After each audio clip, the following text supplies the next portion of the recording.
Hi guys, Claudia Boleyn here. I'm closer to you than normal because the light in here is a mess as always, and it's going to be hell to light, so I'm really close to you and I'm in a different place in my room, so that'll be easier. So this is just a kind of catch-up vlog kind of thing, announcements if they can even be called that, or news. So the first thing is, obviously Twitter's gone to pot really. Elon Musk has, is it pronounced Musk or Musk? I'm not sure. I've heard people say both, but he's taken over Twitter.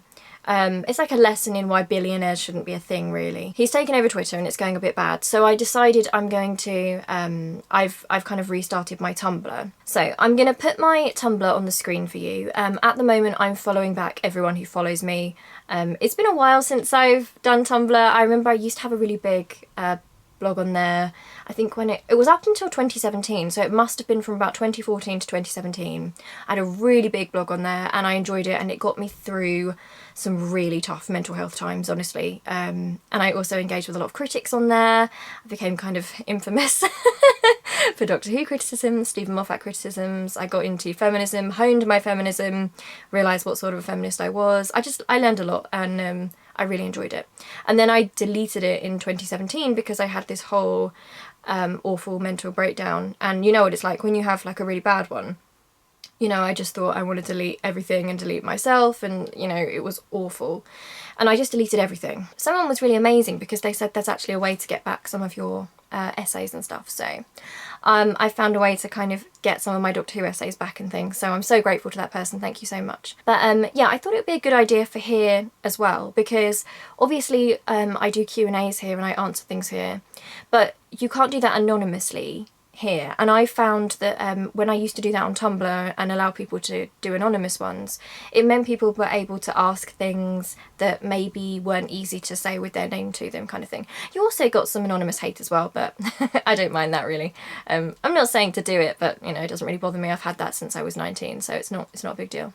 So yeah, if you want to contact me anonymously, you can do that there. If you have a question for me on here, anything you'd like me to address, video ideas, just anything really, you can send that anonymously on Tumblr. So again, that'll be on the screen. You can find that. I'll probably be doing a load of fandom stuff on there as well. Like, I'm really into House of the Dragon at the moment.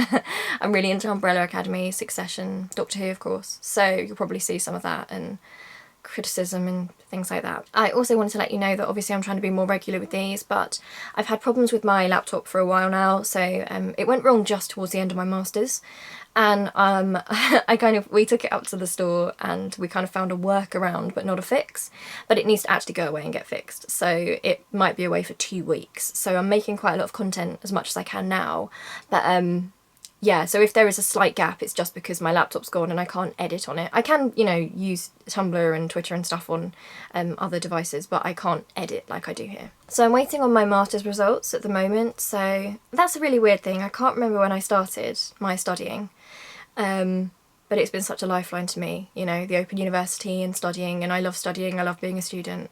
I love academia, although I don't like how pompous it is and how kind of gatekeepery it is. Like, I just find that really pretentious, you know. But I've really enjoyed the actual learning. I love. So I'm a bit nervous. I am quite a perfectionist, so I try and go for distinctions, and I've had that mostly. I got a first for my degree, and I talk about that quite a lot, and it probably comes across as really like arrogant to some people, but to me I see it as this one lifeline that I've had where, you know, things haven't been very easy in other regards. You know, I've had a lot of mental health issues, a lot of issues around my home life, etc., and it's kind of been this thing that I've been able to do all by myself. I don't know if, you know, other people who've struggled with independence in various ways, that feeling is like nothing else, because it's something that is completely yours. It's something that you've worked hard on, and it helps you when you get that imposter syndrome, because you look at yourself and you're actually like, no, I did that, I put the work in, it wasn't easy to do that.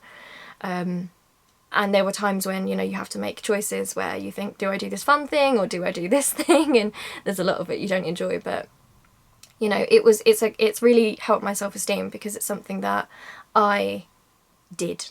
You know, it's me, it's an achievement I've got which is mine, and it's really precious to me. I feel that way about my masters as well, so I try and weight the scores first because I'm a perfectionist, and I really want to get a distinction. I don't know if I'll do it, I hope I will. I worked really hard, I did my complete best. My tutors, especially on the masters, have been incredible, actually on my degree as well. I did do one tutor change because one of the tutors I had was not very professional, but you know, the other tutors I've had have just been really fantastic, and I think they've been so understanding, because it's distance learning, because you've got people there who, for example, they might have children, they might have childcare responsibilities or caring responsibilities. They might be working and then, you know, studying in the evenings and things. You've got all different sorts of people. I really liked that. I really thrived in the idea that we were all different kind of ages and different situations, and most people had a really interesting story to tell about why they were studying with the Open University. I really like that. There's a lot of people who struggle with, you know, mental health difficulties and things like that, who couldn't go to away from home unis. There's older people who just had a passion and decided to go for it. Like, I really liked that. But, you know, things haven't been particularly easy in my home life and personal life and stuff like that, which I do talk a little bit about on this channel, but I don't talk about it a huge amount. Really, I try and talk about other things, but it hasn't really been particularly easy.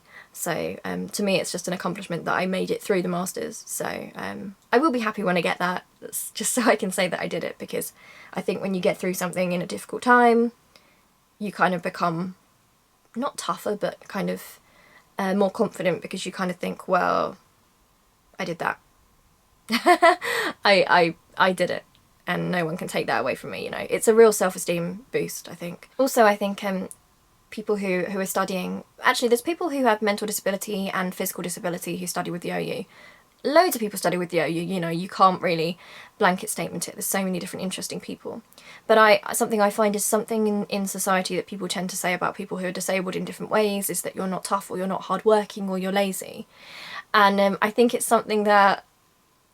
it's so nice to be able to do that, and to put those, you know, to really put those things to bed and just say, no, I work really hard, I'm a perfectionist, I'm a student, I'm an academic, like, I love those things, and I'm really proud of it, because some people, you know, they're a bit pompous about the idea, oh, it's just a distance learning course. But, you know, to me, that's really ableist, and, you know, I'm a socialist, so to me, that's just really pretentious, because you put so much work in, and in some ways it's more difficult because you're at home, you've got all those different distractions. You also haven't got friends in the same year close to you who you can say, did you get that thing? Like, what are we doing? You know, you can't say, can I look at yours? Like, how are we doing this? How are you approaching this? You don't have really any of that. So it's scary to do it, but it's been liberating for me, and, you know, I know I'm a hard worker. Like, I work really hard. If I put my mind to something, it will happen. Like, I'm very academic. I love academia. Like, I love studying to an unhealthy degree. I just adore it so much. And it just feels like it's just all worthwhile, I guess, you know, to be able to say, you know, I've done it. I've got my masters, which I'll be able to say in about a week. You know, all these things people say or people think about you, and you can say, well, I beg to differ. Here's my masters. I love it. No, I really do love it. I'll make a video soon about the Doctor Who. Obviously, we've had a new Doctor. So we've got Ncuti Gatwa, who's playing the new Doctor. And it's Millie Gibson, I think, who was in Coronation Street, who's playing our new companion, who's called Ruby Sunday. I keep wanting to say Ruby Tuesday. I love that song. I'm really excited about it. I just have a lot of energy. There's a lot of energy around this new season. I mean, it's not really a secret that my favourite of the showrunners we've had since the revival has been Russell T Davies, because I like his character writing. I like, you know, people put him down because they say he's into, you know, he's like an ex-soap writer, and some people don't like that in sci-fi, but I think that soap writers are some of the best character writers. They write the best family relationships, the most believable characters, because that's their skill. There's also a lot of comedy. You really have to skirt between comedy and drama in a soap. And some, you know, I'm not saying all soap writers are amazing, but some of them are absolutely top class. I mean, I interviewed for the Doctor Who magazine. I pitched an interview to Marcus, the editor, who also, you know, I had some issues with Doctor Who magazine with the guy doing my feature that was, I just found him to be just rude, unprofessional and ableist. And there was this thing he said, he at one point told me that the Daily Mail were going to write something on me, and it really terrified me, and that they might contact my family, and I kind of had a total freak out and a breakdown over that. And then I spoke to the actual editor, and he was like, that isn't real, that's not a real thing that happened. So that's part of why I deleted my blog. I was just really terrified. I was already in a kind of bad place anyway, you know, I was already a bit not great, but they already knew that, you know, we'd had to speak about some of our mental health issues in the future, and, you know, I just thought it was really not great. But anyway, I don't really want to dwell on that because, you know, the actual editor was fine, but, you know, I do talk about that sometimes, and I worry that people will think that, you know, the editor himself, Marcus his name is, seems really professional, really nice. I've never had any issue with him, and I don't want people to think that he's a problem in any way, because from my experience he's not, you know. He seems like a really nice guy, and I love the magazine, and, you know, so I interviewed Maxine Alderton, and I did this because she was an Emmerdale writer, and she's phenomenal. I think she's honestly one of the best sort of script writers we have in our country, and I think so often when it comes to the soap genre, I think because it's associated with women and it's kind of put down, you know, it's not seen as a cool thing to like, but, you know, who cares about that? I think it's brilliant. I just think she writes really good family dynamics, and her episodes have won quite a few awards. You know, she's very inventive, and her characters are so real. So I hope that Rusty Davies will have asked her to go and write for his season, because I think they'd be a perfect fit. You know, I put them on a similar sort of style of writing, definitely. I think there's a real skill to good soap writers.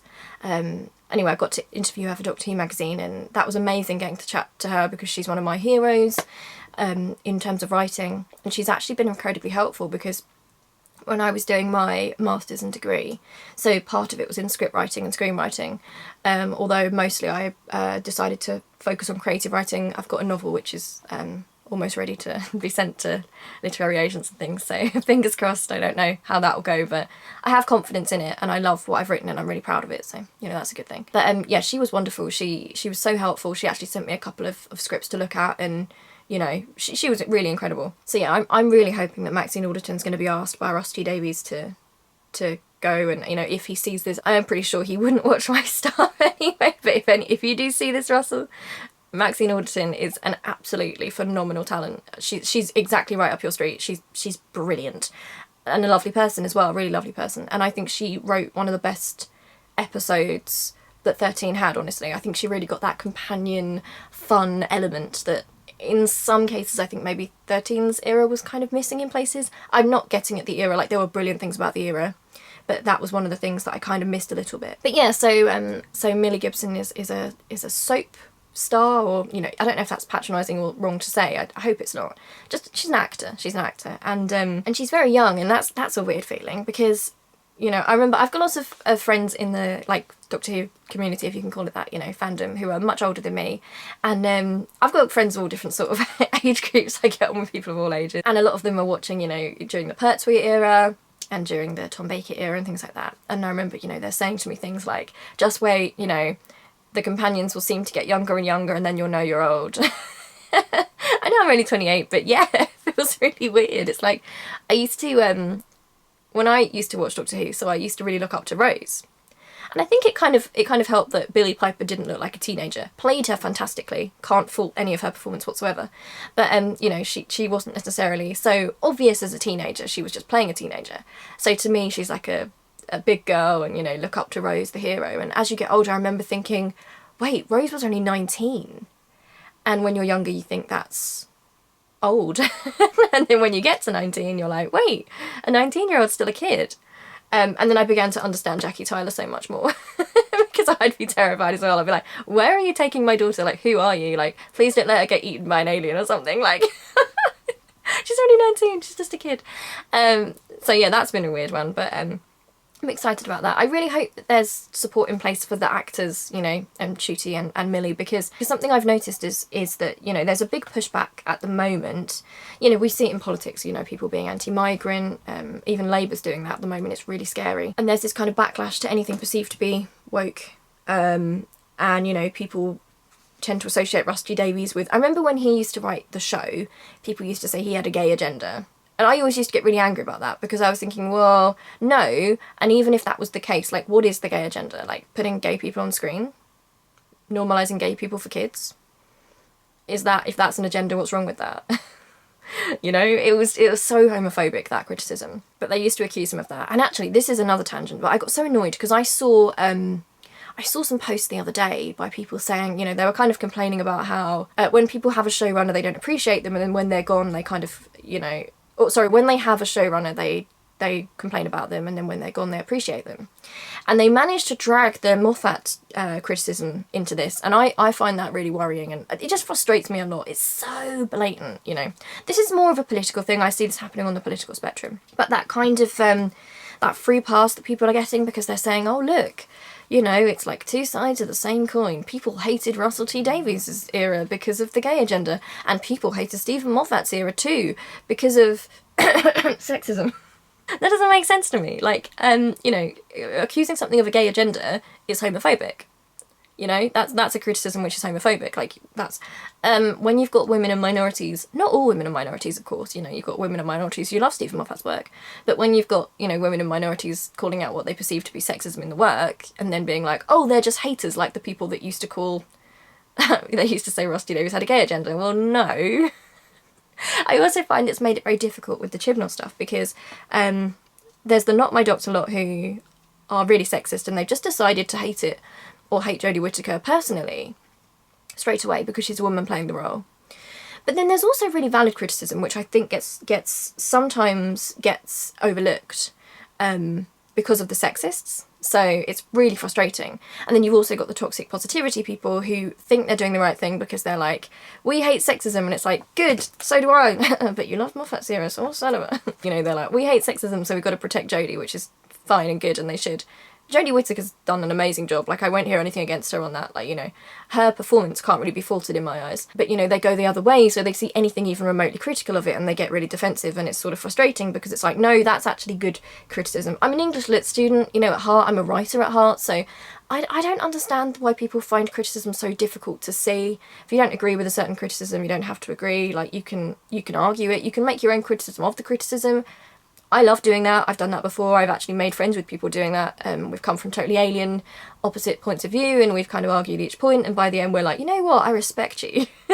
That was really well argued. I might not agree, but, you know, I like your take, and it kind of opens your eyes to other takes. I think more people are going to feel okay to criticise maybe some of the writing of 13 now, and some of the things in the Chibnall era, because maybe there's not going to be so many Not My Doctor-y people. I don't know, it's difficult, isn't it? You feel very protective. You don't want to be piling hate onto something that is already being unfairly hated, if that makes sense. Not that I'd pile on hate onto the 13th Doctor or that era, but there are certainly some writing criticisms that I probably haven't really made so much because I've been very aware of that and thinking, I don't really want you guys getting hold of that. I don't want people getting at these people. It's very complicated, but yeah, so I hope they've got a lot of support in place, because people are really vicious, you know, just when they see people that are different on screen, people are just not great at all. They think it's woke just because a black man's playing the Doctor. And that, to me, I can't see how that's not racist, because we don't know any of the content of what's coming in that season. You've literally seen the colour of somebody's skin and decided, oh, that's just box ticking. That's racism. That's really bad. I do think Doctor Who's got a lot of his energy back. I think something that Chibnall did which was frustrating is I don't think he sold the show enough. You know, he didn't really advertise as much, because I would, you know, I'm someone who follows Doctor Who quite a lot, although I wasn't as intensely into it as I have been before with some of 13's stuff, I have to be honest. But, you know, there'd be situations where, you know, I'd be reminded and someone would say something like, oh, it's coming on in like, in a week.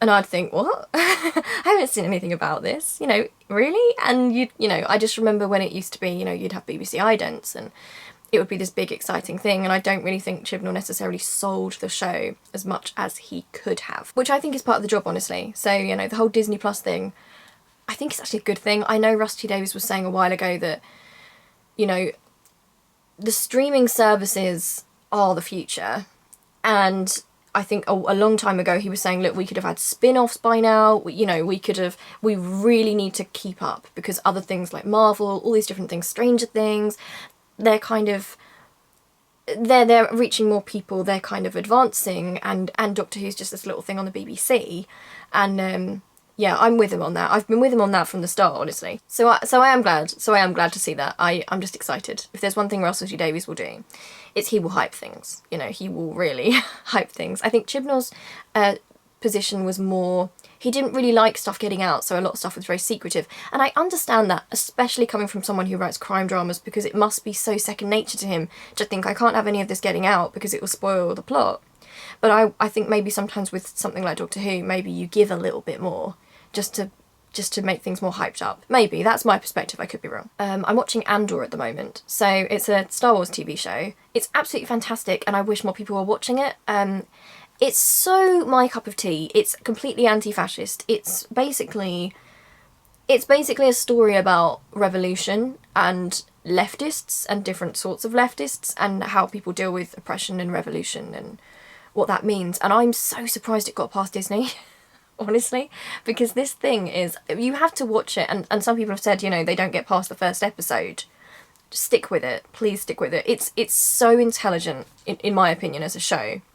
I think a lot of shows, I like to watch shows with a socialist message that are left-wing, you know, and that was one of my criticisms of the 13th Doctor, actually. I think she was very centrist and safe, which again I understand, because if you're getting accused of being woke for having a woman as the Doctor, maybe it might make you more hesitant. You might not necessarily take the risks you would have with a male Doctor, because you're thinking, I don't want terrible hate for this. I think maybe they should have just been braver and done it, because there have been times when I felt she was really centrist, like, you know, the Amazon episode. And I don't know, there's just certain moments where I thought, I like my Doctors to be very left-wing, so I like the 9th Doctor, or Christopher Eccleston, I should say. Christopher Eccleston, what a man. I hope he'll come back to the show. I'd really like to know what kind of happened when he left, because I've heard different things, and I don't want to speculate because I don't really know, but he seems like a really good guy, and hopefully stuff can get worked out. I mean, it's not really been spoken about publicly, so fingers crossed. I love him, I think he's great. Actually, the weird thing is that one of the Doctors that I think is one of the most left-wing is actually Peter Capaldi's Doctor as well, the 12th Doctor. Might be due to Peter Capaldi, and also, you know, because I've criticised Moffat a lot over his sexism. But then it was strange, because I do think there's some things he did really well, you know. He certainly wrote one of the most socialist Doctors.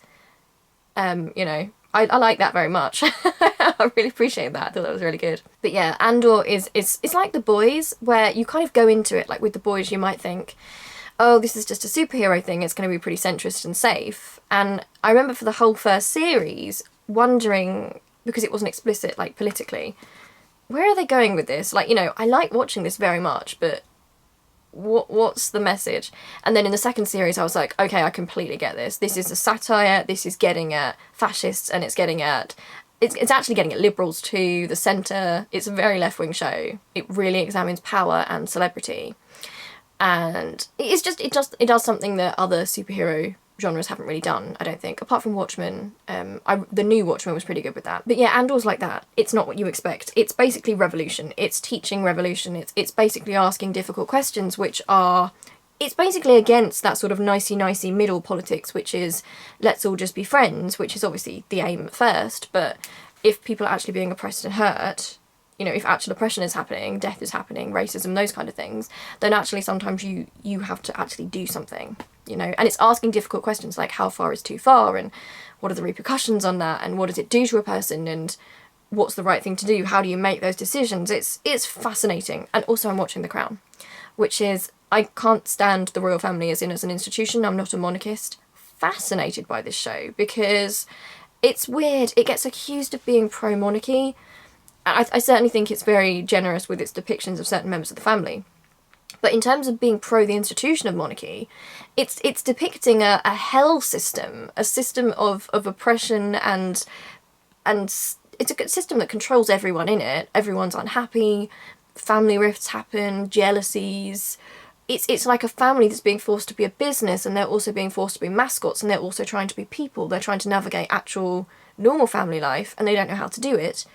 And because they're so dysfunctional, outsiders that come in, like Diana, just get completely destroyed. And it's very interesting. I definitely want to make a video about this new series of The Crown because I have many thoughts.